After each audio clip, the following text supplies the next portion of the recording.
Dizem os grandes educadores que não existe uma forma de você desenvolver melhor o raciocínio, o pensamento e a linguagem nas suas várias formas do que ler e escrever. Utilizar a caneta todo dia para fazer a nossa fantástica capacidade de pensar, refletir, argumentar, formar o que os teóricos chamam, por exemplo, de dialética. E isso, adaptado ou servindo à crônica, é um universo infindável de bons textos. José Augusto Júnior, obrigado por vir falar da sua crônica de vida pessoal aqui conosco. Eu que agradeço o convite, é um prazer estar aqui com você de novo. Augusto, você veio com 6 anos com os pais de São Paulo para cá, você falou que teu pai aposentou, veio lá o seu Augusto, que você carrega o nome, e a dona Alice para o interior, tinha família aqui perto, né? Vim para um lugar mais calmo, talvez, do que as circunstâncias de lá. Então, provavelmente, embora tenha 6 anos aqui, a sua memória afetiva de infância, em algumas das fases, se é na primeira, segunda infância, é com você, de um cheiro, um gosto, uma passagem, algo que lhe aconteceu. Tem gente que leva um susto na cachoeira, tem gente que vê uma flor, o gosto da amora, enfim, por isso é que é muito pessoal, que é a afetiva de infância. Qual seria a sua de bate-pronto? O balanço do ônibus em São Paulo. A gente pegava muito ônibus, eu e meu pai, a gente passeava muito, todos os domingos a gente ia até o Parque da Luz, ele comprava a Folha de São Paulo dele e eu ficava brincando no parque, era o meu momento de maior integração com ele. E eu lembro que o caminho todo era muito esburacado. E eu lembro do balanço do ônibus e o meu pai sentado do lado. Então é uma memória que nunca saiu de mim, eu sempre lembro disso mesmo quando eu vou para São Paulo.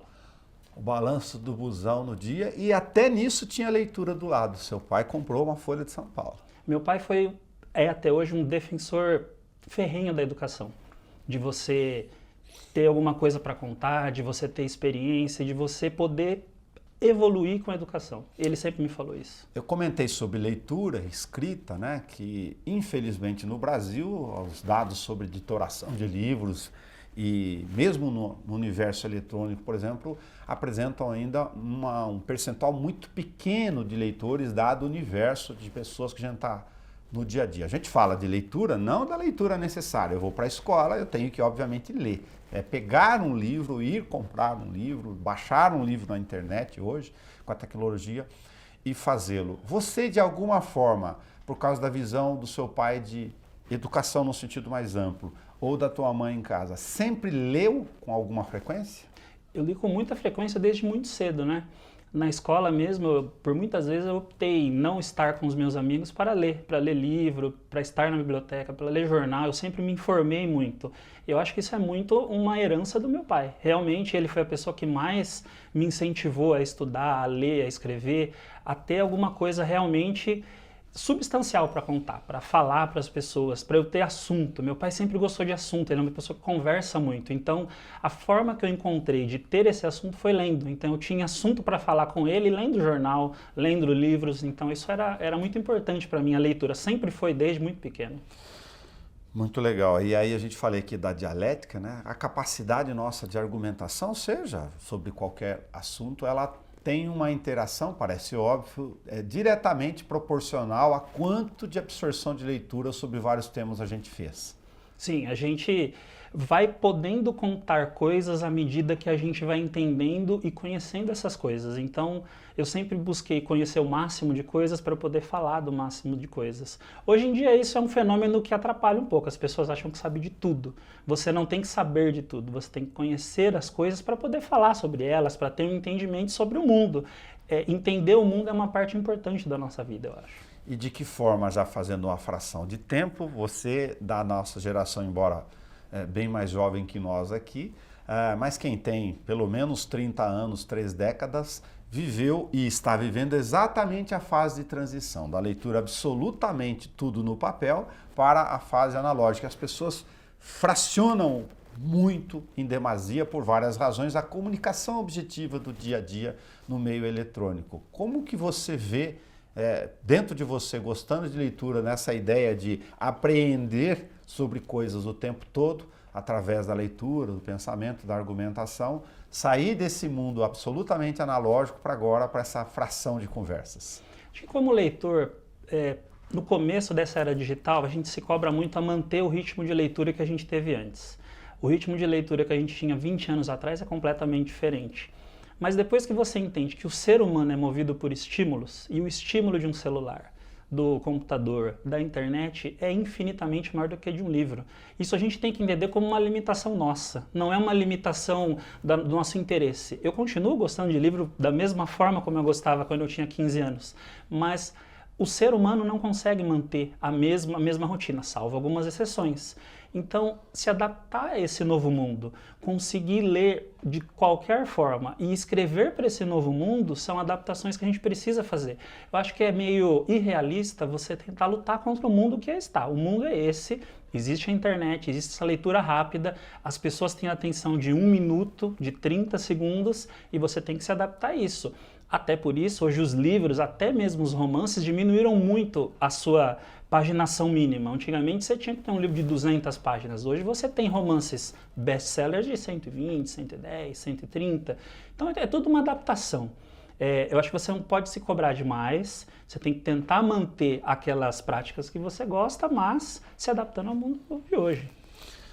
Você escreveu um livro, e foi o primeiro, onde fala, de certa forma, ou cuja temática é exatamente o contraposto, se for isso, ou avesso da questão da rotina. Você sente que este mundo eletrônico digital, para você ou para as pessoas que estão ao seu lado, com os quais você convive, que elas têm mais pressa do que deveriam ter, primeiro, e segundo, se elas sentem que lhe falta um tempo, ou essas sensações não lhe vêm à cabeça? Não, eu acho que o mundo hoje está totalmente urgente e apressado. E mais do que isso, ele está preso numa bolha. As pessoas vivem em bolhas pelos algoritmos de rede social, de internet, que vão direcionando o conteúdo à medida que você gosta dele. Então você curte um conteúdo e vem mais conteúdo daquele. Quando eu escrevi o Diário ao Contrário, foi para que você saísse de todas as rotinas, tanto a rotina do acordar, trabalhar, voltar para casa, jantar e dormir, quanto a rotina do eu só escuto rock, ou eu só vou em tal lugar, ou eu não conheço a literatura brasileira dos anos 90, por exemplo. Então o livro foi para libertar as pessoas de todas as rotinas. Acho que as pessoas estão presas em várias rotinas. Algumas pelo conforto que traz essa rotina e outras pelo que é imposto hoje pelas mídias e por tudo que as pessoas consomem, né? De certa forma, quando você escreveu o Diário ao Contrário, você, no âmbito da leitura, estava dizendo um pouco sobre você, ou sugerindo para as pessoas que elas pensassem assim, não leiam sobre uma única coisa, por exemplo? Não leiam sobre uma única coisa, não ouçam uma música só, não conversem sobre o mesmo assunto. O Diário ao Contrário ele sugeria atividades de todos os espectros, desde literatura, música, atividades pessoais, até mesmo ligar para algumas pessoas. Ele incentivava as pessoas a sair da rotina e, de certa forma, da zona de conforto para conseguir fazer coisas que elas nunca faziam mais, tipo ligar para uma pessoa, conversar com uma pessoa. Você escreveu algumas crônicas sobre várias coisas e há alguns anos a gente conversou um pouco sobre isso até chegar no tema felicidade. De certa forma, ou não, você está aqui para nos dizer, inteiramente à vontade, por isso que é o Câmara Livre. Quando você fala do Diário ao Contrário, você está sugerindo também para as pessoas desde a origem falar, bom, afinal, não estar na rotina é um desejo de felicidade ou não tem nada a ver, eu estou falando bobagem? Eu acho que as pessoas não entendem o quanto a felicidade pode ser afetada pela rotina, ou por se manterem presas nessa rotina, ou nas coisas que elas acreditam assim como bases que não mudam, né? Então, quando você escreve histórias que você percebe no mundo, você está colocando pequenas gotas de felicidade na vida das pessoas, para elas entenderem isso. Escrever um livro de crônicas tem o mesmo paralelo do Diário ao Contrário. O Diário ao Contrário ele é objetivo, ele fala, faça tal coisa. As crônicas não, as crônicas buscam na cabeça das pessoas momentos de felicidade subjetivamente. E isso é uma das coisas que mais me dá prazer quando eu escrevo e quando as pessoas leem. É como cada crônica atinge as pessoas de maneira totalmente diferente e de maneiras que eu não imaginava. Então, Isso acontece assim, com a música também. às vezes você escreve uma invariavelmente. coisa, eu publico na rede social e alguém vem me falar, pô, eu gostei disso, pô, legal. Pessoa que nem conversa comigo, nunca falou comigo, e é uma crônica que não tem nada a ver, mas para aquele momento, para aquela pessoa, trouxe felicidade. Então, você sair da rotina com um comando objetivo, como era o Diário ao Contrário, ou através de uma crônica, a pessoa fala, pô, essa história é para mim. Isso é uma felicidade, e isso é o que traz satisfação para mim como autor, com certeza. Como servidor público, obviamente você tem as suas rotinas de jornada, como todo trabalhador, e ainda está no 3º ano de economia, que depois de ter passado por ciências da computação, sua primeira graduação depois que saiu lá do colégio no Stella Machado. Qual a sua rotina em relação a escrever? A minha rotina sobre escrever é não ter rotina. É aguardar a ideia, é aguardar o meu estímulo, é aguardar o efêmero. É quando eu acho alguma coisa que eu preciso escrever. E o meu sentimento para escrever é sempre de necessidade. Eu tenho até uma admiração muito grande por quem escreve por demografia ou com objetivo. Como fala assim, eu vou escrever para jovem e vou lá e escrevo para jovem. Eu admiro essas pessoas. Porque eu escrevo sobre coisas que eu vejo e eu tenho necessidade de contar.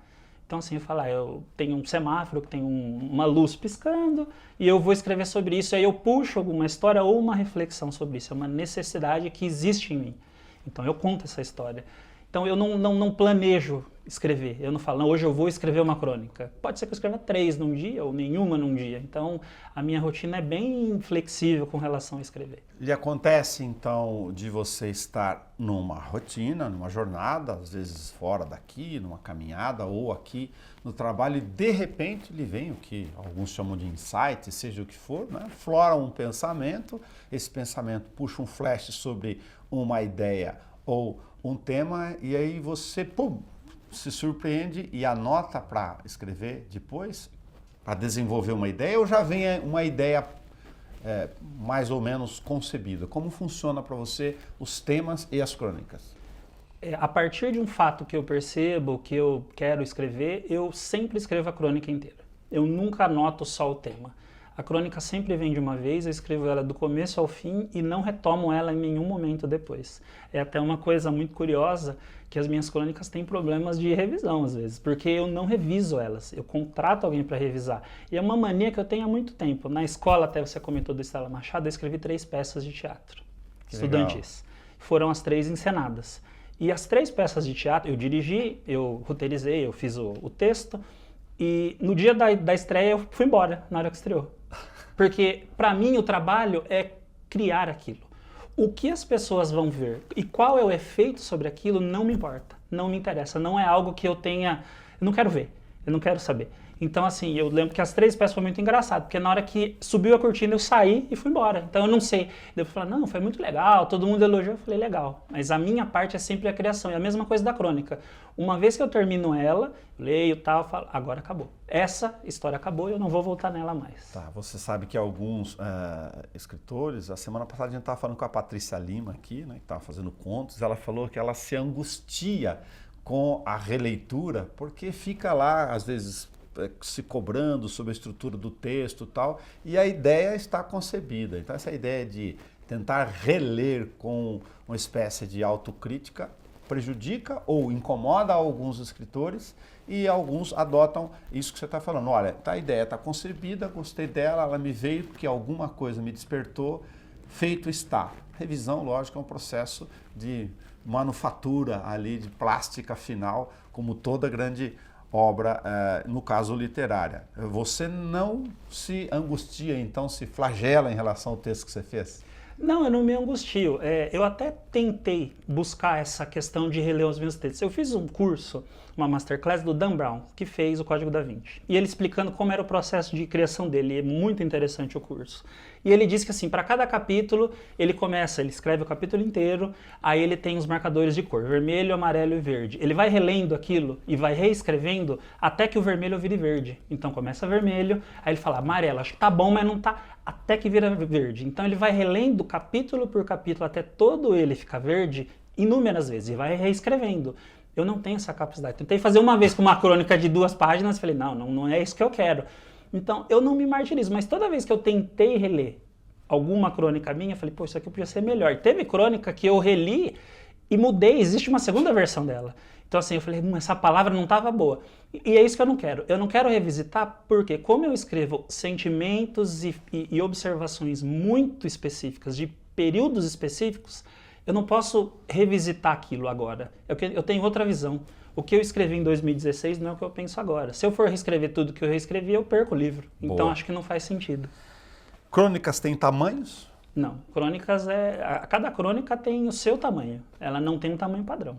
Ela tem o seu tamanho. O conto, por vezes, dependendo de alguns autores mais clássicos, tem o inusitado, a surpresa. A crônica, ela é argumentativa, estou perguntando sem afirmar, perguntando por perguntar. Ela é argumentativa, reflexiva em si por certa natureza, ou ela tem outros elementos que a fundamentam, por exemplo? A crônica acho que tem duas linhas mais importantes, que é a crônica jornalística / argumentativa e a crônica narrativa, que conta uma história qualquer. Eu acho que nos últimos anos também a gente pode colocar a crônica reflexiva, que ela só fala sobre um assunto, fala a opinião do autor sobre aquele determinado assunto. Se a gente pegar, por exemplo, o Luiz Fernando Veríssimo, ele é um mestre na crônica, tanto na narrativa quanto na jornalística. Ele escreveu por muitos anos no Estado de São Paulo, na Folha de São Paulo, sobre fatos do Brasil, sobre governo, sobre coisas que estavam acontecendo no dia a dia. Ele foi um grande mestre da crônica jornalística, mas ele é muito mais conhecido pelas crônicas narrativas, que contam fatos determinados, uma coisinha interessante que está acontecendo ali num determinado assunto. Então ele esses assuntos se misturam muito. Você pode fazer uma crônica jornalística com narração e vice-versa, mas nessas duas linhas eu acho que é mais ou menos por aí. Até aqui você escolheu, com 3 livros, a crônica por alguma razão pessoal, de gostar mais do gênero crônica, por outra razão? Eu acho que por uma impossibilidade minha, que há uns 3 anos atrás fui diagnosticado com déficit de atenção. Acho que eu não consigo me concentrar o suficiente para desenvolver um romance. Eu já tentei, tenho 4 ou 5 rascunhos de romance, mas eu não consigo desenvolver tanto. Como na crônica você conta uma história muito curta, um período muito curto, até os americanos têm um termo para crônica, a nossa crônica, que é slice of life, que é pedaço de vida. Então, eu acho que esse é o termo mais preciso para a crônica narrativa. Você extrai um pedaço de um dia, de um momento e conta aquele pedaço. É só aquilo. Então, eu acho que a minha qualidade é contar esse pedaço, muito bem contado. Aí, se você fosse voltar para trás e para frente, aconteceu antes e depois, eu acho que eu ia me perder um pouco. Então, é por habilidade nisso que eu faço. A psicologia, abstraindo aqui, por minha conta e risco, um pouco das suas teorias de aplicação sobre comportamentos humanos, faz, por exemplo, e traz o que seria o mindfulness, a atenção plena relacionado a uma fração, né? Uma tira que você absorve da história para falar alguma coisa. Nesse sentido, a crônica seria esse mindfulness? Por exemplo, eu olhei para o semáforo e o que me veio dele é aquele movimento ou os barulhinhos que ele faz e disso me veio a abstração de pensamento? É sempre esse fio que traz a possibilidade de contar uma história. É você conseguir focar num assunto muito específico, um fato muito pequeno, e você tirar daquilo uma história ou uma reflexão. Então você tem que ter uma atenção muito aguçada no que você está percebendo. Porque não é você ver, o mundo está de tal forma. Não é uma coisa genérica. É um fato muito pequeno. É um passarinho na árvore, é uma pessoa parada perto do ponto de ônibus, é um semáforo, é uma discussão num restaurante. E dali você tirar uma história ou refletir sobre aquilo, tem que ter uma atenção muito focada. Você contou a questão das 3 peças que você escreveu de teatro e do seu processo de autor lá na escola. De certa forma, isso aplicado à questão dos livros, e em especial aqui da crônica, você considera razoável de que o autor provoca, oferece, sugere uma fração de pensamento sobre um determinado fato, objeto, momento, e depois cada um que faça a sua absorção no dia a dia? É precisamente isso. Eu acho que o papel do autor, eu como autor penso assim, que é você criar A fagulha. Você tem que colocar a fagulha. Quem bota fogo é o leitor. Não é você. Você não tem que alimentar o que ele pensa, você não tem que orientar ele para pensar em alguma coisa. Você tem a sua opinião ou você conta a sua história e ele absorve e interpreta o que ele quer daquela história. E isso também é um fato, uma coisa muito interessante, como cada leitor interpreta e absorve alguma coisa da crônica que você escreveu. Você, no Felicidade, tem quantas crônicas? 32 crônicas. 32. É um número. É um Agora, número. poderia ser 25, poderia ser 40, não é um processo assim. Quando você chegou e falou, não, me basta agora porque eu quero dizer ou oferecer? Eu queria fazer algumas coisas no livro. Eu tenho uma sequência de 3 crônicas que são interligadas, que eu queria ter feito. Eu queria falar sobre alguns assuntos e eu tenho a sequência dos dias também, que eu escrevi uma crônica para cada dia da semana, de domingo até segunda. Isso eu queria fazer. Quando eu terminei esses 2 fatos, eu fui buscar outras crônicas que eu já tinha escrito para completar o livro. Então foi só um processo de agora eu acho que é suficiente, eu quero que as pessoas leiam isso que eu escrevi. Então não tem um padrão, não tem um mínimo nem um máximo, tanto que algumas crônicas é maior, ele tem mais crônicas, até crônicas menores, então uma coisa compensa a outra. Mas não tem nenhum padrão de tamanho para o livro em si. Legal esse processo de escolha, que você quis fazer esses formatos, fazer uma sequência, fazer coisas que se interligam, pegar vários dias e contar essas frações de pensamentos, absorções no formato crônica num determinado período lá. Eles foram lineares ou não? Tipo, domingo, segunda, terça? Eles não foram na mesma semana, mas eu escrevi a crônica no dia. Então eu escrevi a crônica domingo num domingo, a segunda numa segunda e assim sucessivamente. Acho que foram 3 semanas para escrever todas. Quando você olhou as 32 depois, você, no caso de um álbum musical, para fazer uma analogia aqui, você encontra um monte de produtores, isso na regra também, mas fala, olha, Nelson, você me trouxe aqui 20 músicas, eu vou tirar 12, e essas daqui ficam de fora, não é porque são boas ou são ruins, não é porque não querem dizer algo, é porque a linha de raciocínio ou a textura da música, do que você está querendo fazer aqui, tem uma certa identidade. No caso de livro crônica, esse tipo de formato para fazer um livro tem algum sentido ou não tem nada a ver? Ah, com certeza. Você vê a linha que o livro está seguindo e você sabe a crônica que não vai entrar. No Felicidade, especificamente, eu senti que as crônicas muito pessoais ou as que foram geradas de sentimentos muito intensos não deveriam entrar. Então, assim, eu escrevi crônicas que eram quase declarações de amor. Eu acho que não cabia nisso. Eu falei muito sobre amor no livro, mas não eram declarações de amor, não eram focados em uma pessoa. Era sobre o sentimento gerado por pessoas especiais. Então eu achei que nesse livro eu não teria que colocar nenhuma crônica, e nem sobre raiva. Teve crônicas que eu escrevi sobre raiva sobre algum assunto, com raiva sobre algum assunto.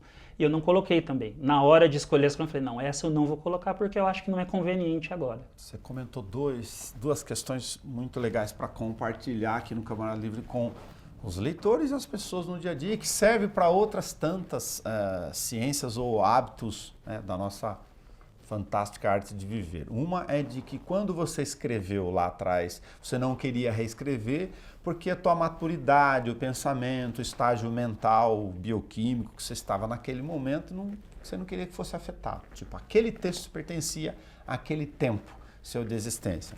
Muito legal. No lado de cá, se você vai escrever, lógico, aquilo que você está vivendo no momento ali, por exemplo, você está apaixonado, pode te levar a escrever mais coisas sobre isso. Você está passando por um processo muito difícil, tal, sobre alguma coisa pessoal, de saúde, financeira, você pode ter um outro processo que te leva para um outro caminho. Ou seja, o livro é retrato do tempo em que estou vivendo, de alguma forma. Nesse caso do Felicidade, ele foi escrito em quanto tempo, para entender isso? 2 meses.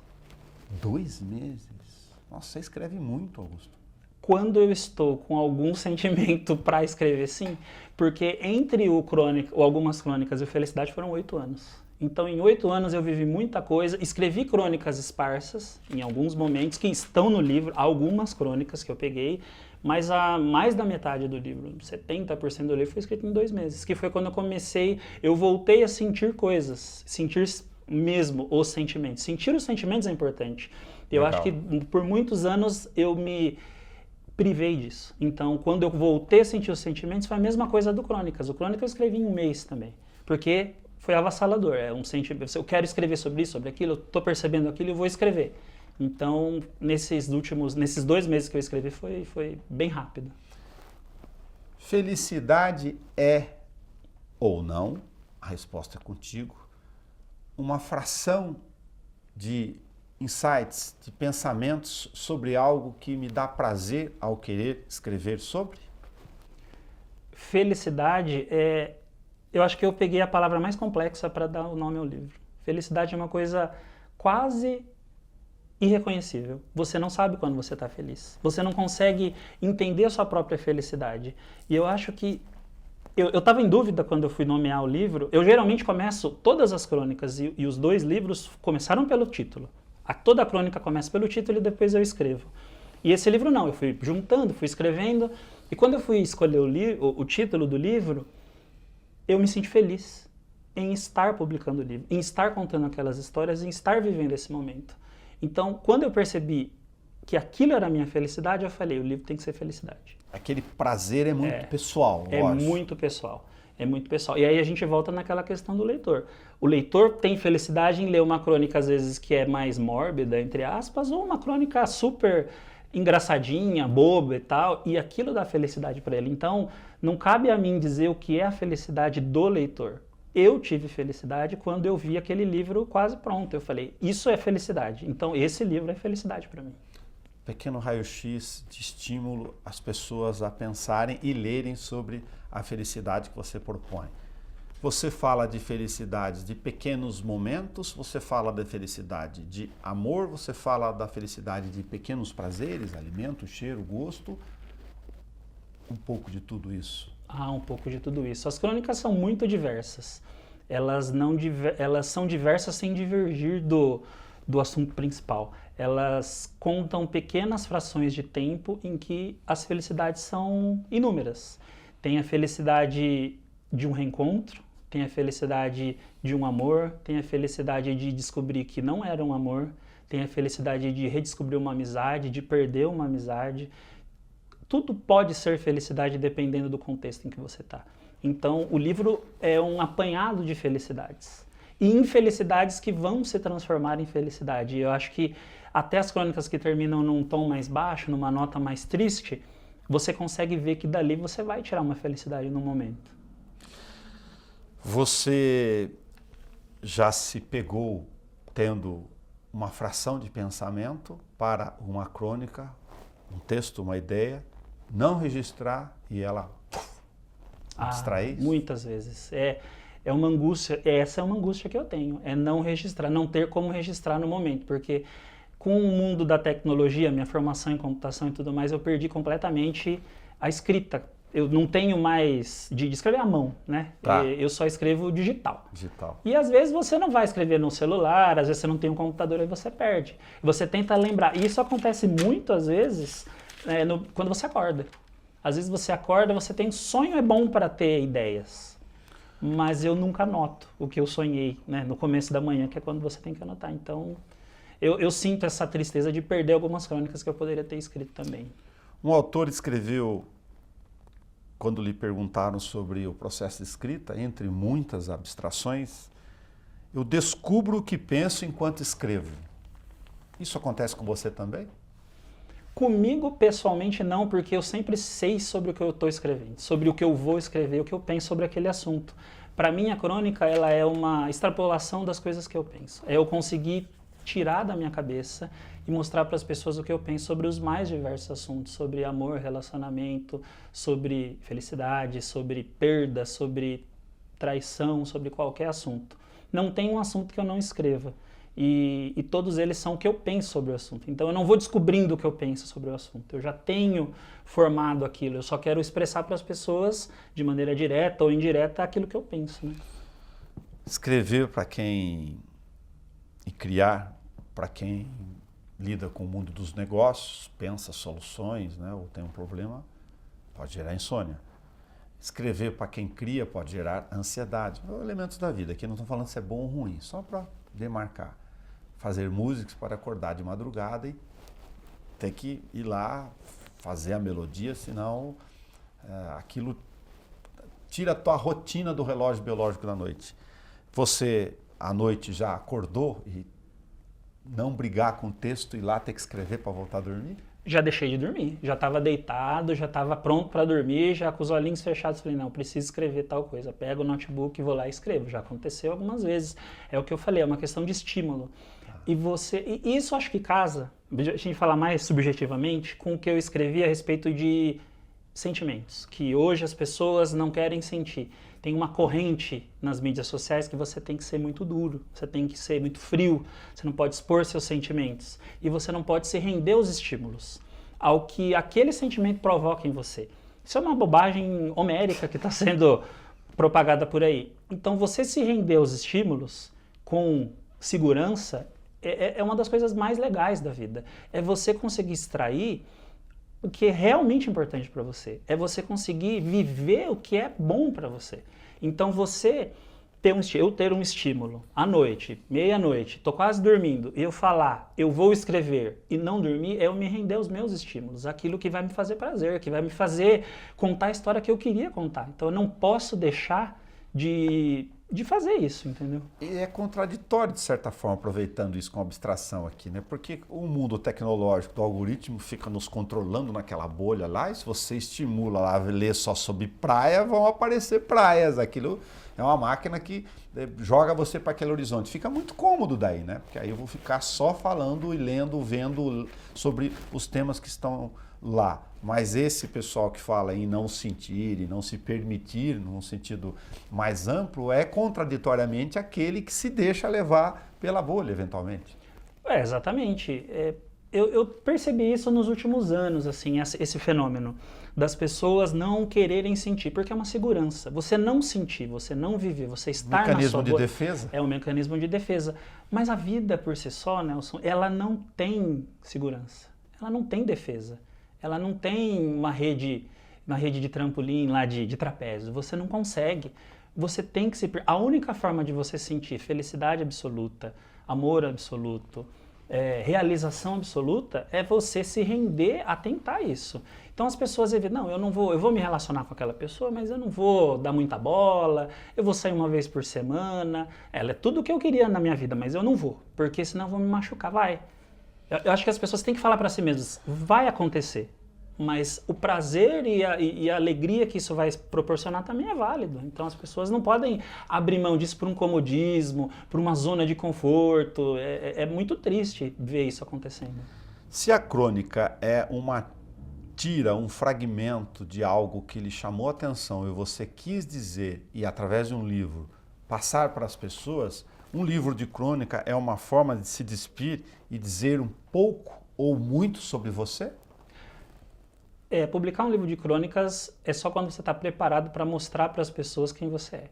Porque crônica sempre é muito pessoal. Você mesmo que escreva narrações, que você faça uma coisa mais subjetiva, é tudo o que você pensa. É muito difícil você escrever crônica que não tem nada a ver com o que você pensa. Você escrever uma crônica por escrever.